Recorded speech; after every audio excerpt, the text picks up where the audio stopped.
Forgot to turn the music off. I was into the tunes, man. It was the Who joined together. Anyway, I digress. I am Tom, the Beer Whisperer.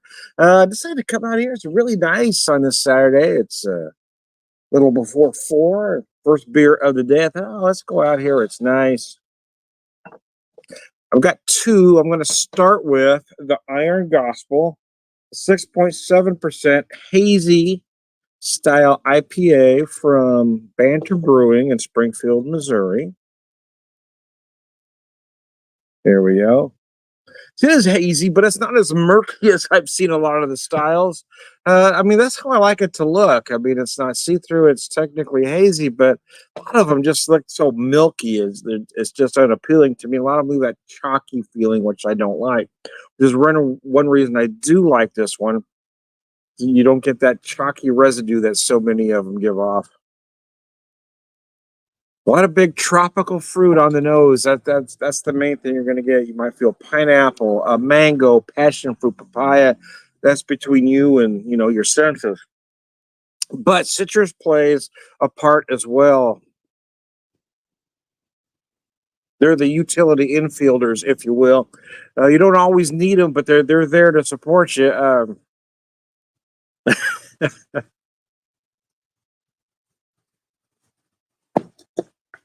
Oh, I am on the record of saying I'm not the biggest hazy fan in the world, but I don't hate the style either. I certainly think there is a place where I think they are a perfect summer IPA. A lot of my gripe over the years is I just really don't feel them being a true IPA. I feel they're more of a heavily hopped pale ale, really. All of them feel like a pale to me, but I think a lot of it is the ABV, right? 6.7 is more in that IPA range.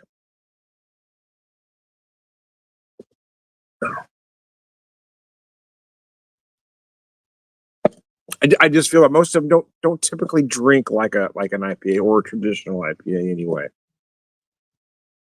Nevertheless, this one is absolutely delicious. Hey, Vanessa, how are you? Good to see you. I'm gonna post your comment there if I can reach it.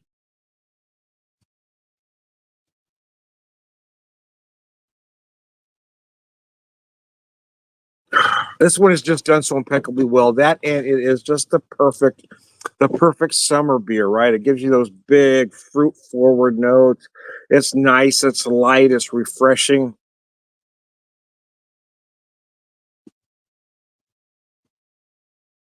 I wouldn't necessarily advise session drinking them because they are 6.7. I certainly wouldn't recommend taking them to the lake. If you're going to be out floating, you may want something a little lighter. But to hang out in my backyard where I'm only going to have a couple, yeah, that's the perfect beer for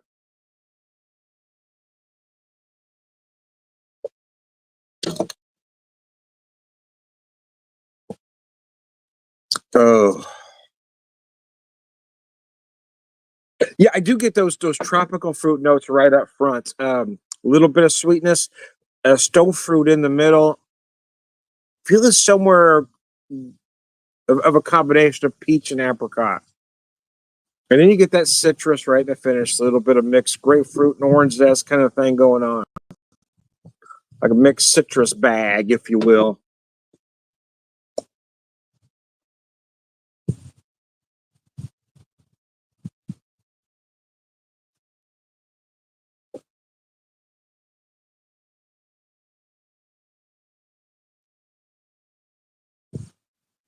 The flavors is going to sound odd, I know, but the flavors remind me of an alcoholic orange Julius.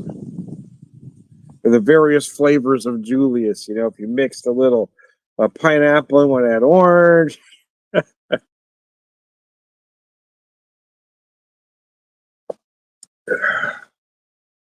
This is a light, refreshing, yet very creamy beer.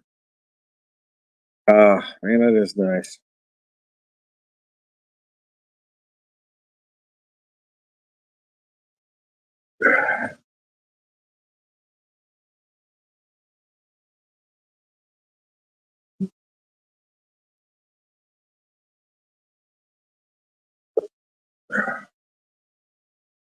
Easy drinker, beautiful Again, beautiful tropical fruit there, uh, intertwined with those citrus notes that I talked about. It's just a beautiful beer. Oh, it's nice to have a day off. I'm relaxing on my patio today. Decided not to do anything. My wife and I are trying very hard not to spend money because we're going on vacation here in a couple weeks. So I always have a couple friends that are going out on when I'm off on the weekends or Tuesday or Wednesday if I'm off. And I've been really wanting to hang out with them, but I don't want to spend the money, so I've just been staying home, working through the beer stash that I have, emptying that fridge when I go on vacation. I can just bring that stuff back in, load it up. I'm hoping to bring a whole bunch back, depending on depending on how much room we have in our little car. I figure we could pack that beer tight though. Put it down on the floorboard. It may go anywhere.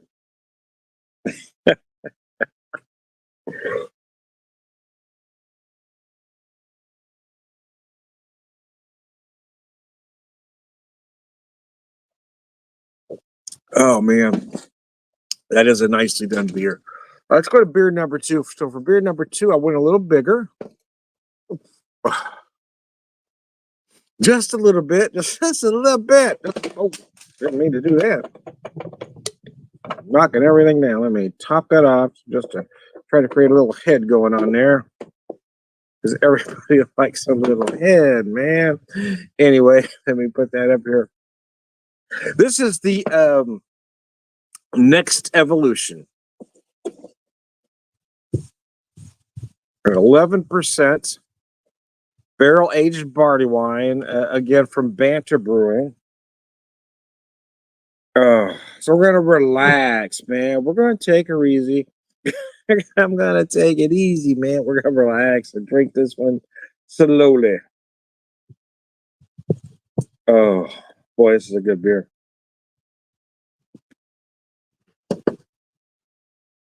Neither my wife or I have been in the part of the country that we're going to. Um, I've been in well, some of the areas we're going through we have, but where we're landing we haven't.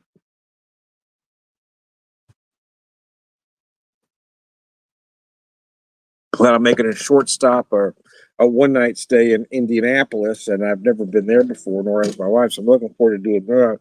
I kind of wanted to spend more time there, but we're staying 5 nights in Columbus. So I didn't really want to spend the two there, to burn another night. So turns out we might anyway. At the time when I was making the arrangements, that's what it looked like we are going to be able to do.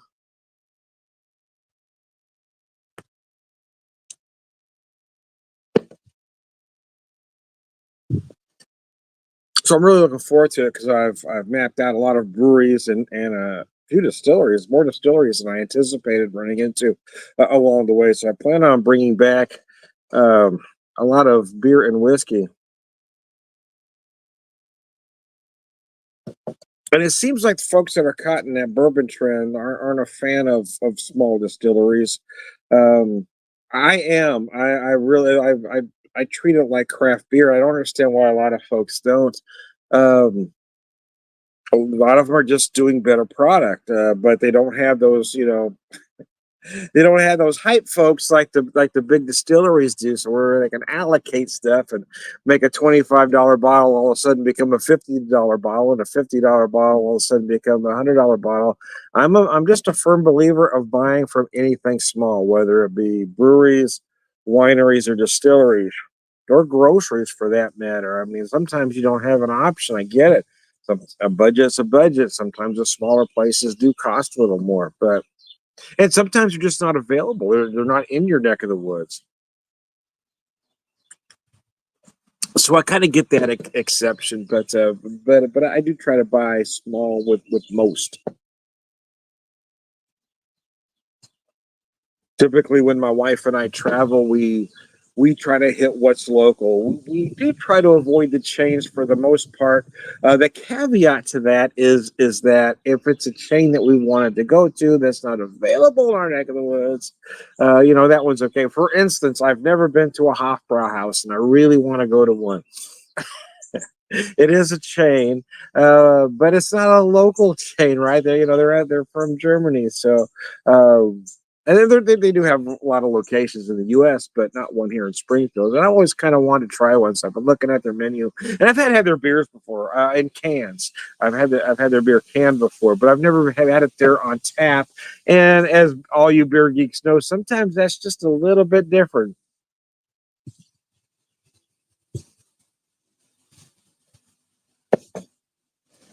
Sometimes things just taste a little different from the tap, a little fresher.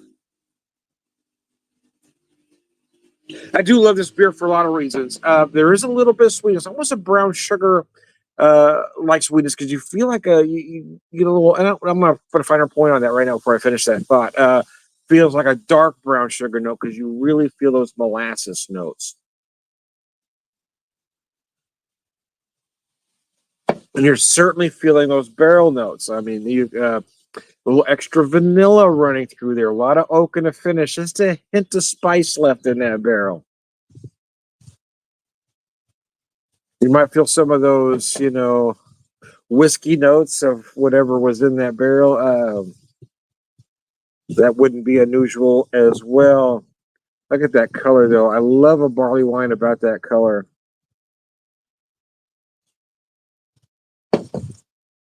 He doesn't list the IBUs here, and I know a lot of folks are getting away from that because it is a little unintentionally misleading, or what's the better way to say that? A lot of folks misinterpret, I guess, the IBUs. But if I had to guess, I would say it was closer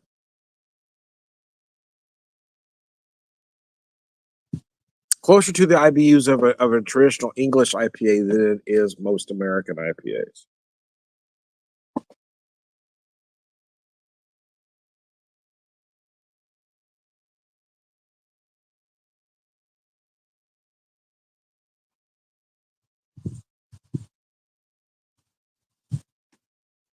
Meaning, if I had to guess, I would say it's definitely under 50. Um, Probably somewhere between that 30 and 40 range. But it's really hard to tell. And it doesn't matter. You want just enough in there to balance that big malt sweetness of a barley wine. But keep in mind, and this is why I think every barley wine should be barrel aged, because that's where that oak comes into play. That oak really helps balance those big sweet notes.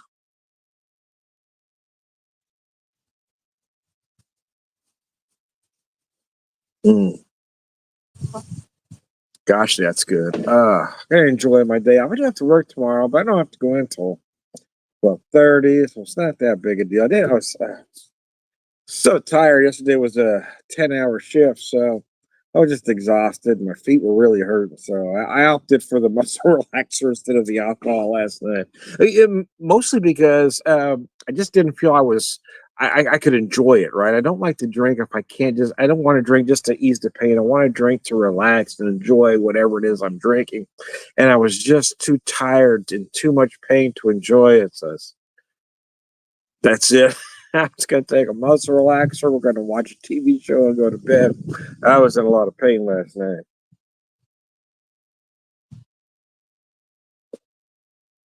Back before I had my knee surgery, the knee pain overshadowed everything. I was in so much pain that I did hurt everywhere else, but that knee was just in so much pain that it kind of took all of my focus. But now that the knee's fixed, the knee's beautiful, absolutely no pain there.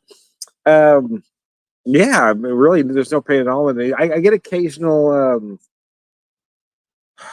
I don't want to say throbbing because it doesn't continue, but I get every once in a while. I get a slight pain in the shin, um, and then sometimes above the knee, but it's usually in that shin area. It'll kind of pound for a few seconds and go away, but for the most part, I have no pain there. But now everything else hurts. Last night it was my feet. My feet and the hips were killing me. Yeah, it was hurting last night. So screw it. I'm just gonna take a muscle relaxer and call her a night.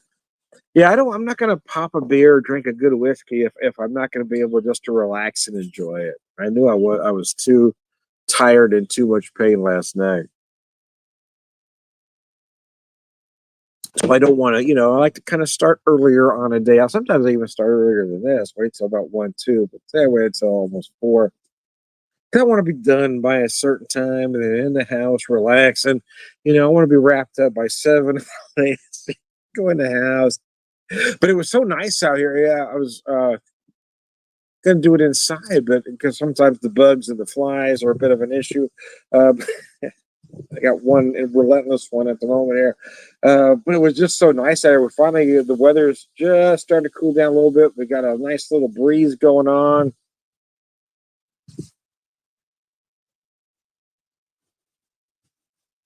Oh man, that is just beautiful.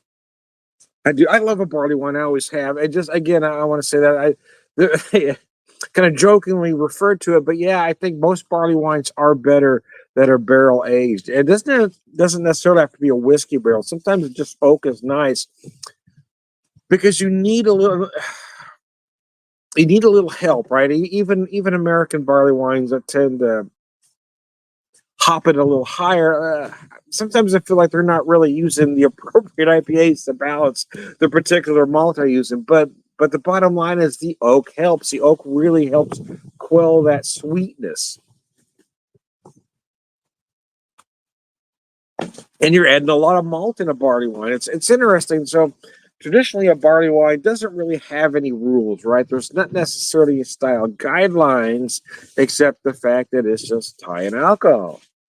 So there's a lot of different ways you can interpret that. Some will add some adjuncts and additives to help get that in. But if you're not doing that, you've got a beer like this that is just malted to high heaven, which is absolutely gorgeous.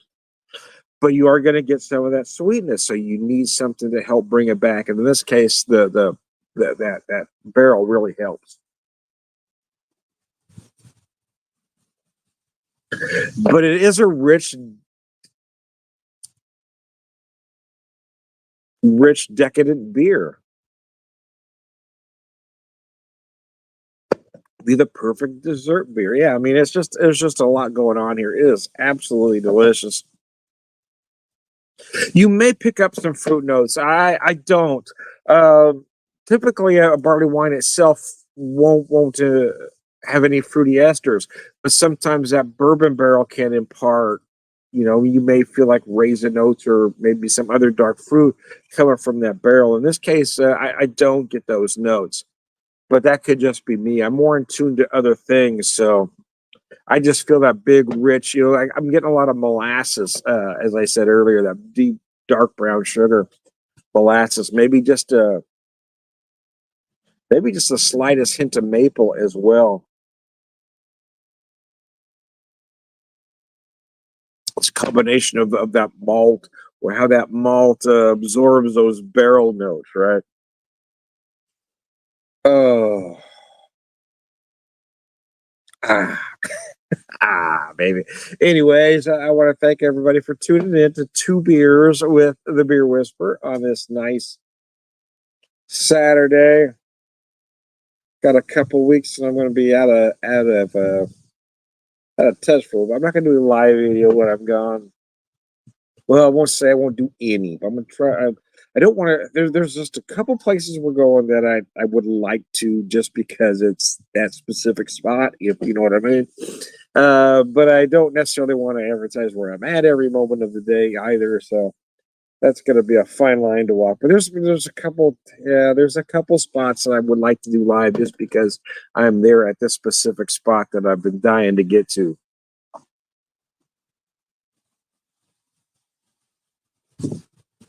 Several places I am looking forward to being. There's one distillery that does a thieved old fashioned, whereas they take a whiskey thief, pull that whiskey right out of the barrel to make your old fashioned. Yeah, it may sound like a bit of a gimmick, but to a whiskey geek going, wow, that's next level. That's just next level. Right at the barrel, really, to my cocktail. Damn. So I'm really looking forward to that. There's some other things I don't know if I'm going to get to, because we don't really want to do a timed itinerary. I got to be at this place. So there's a couple of things I kind of wanted to do, but then I didn't want to have to block off that specific time, and I'm just gonna. If I'm able to do that, then that's fine. If not, it's not a big deal either. Oh, got a burp stuck right there. I was stalling to try to get it out, but it just won't come. I was stalling for time there. Oh, there we go. Anyways, one more time. Oh, I had some jalapeno earlier. There that is. That jalapeno was good, man. Anyway, I digress. I am Tom the Beer Whisperer, Beer Evangelist, prolific beer drinker, purveyor of wisdom, man.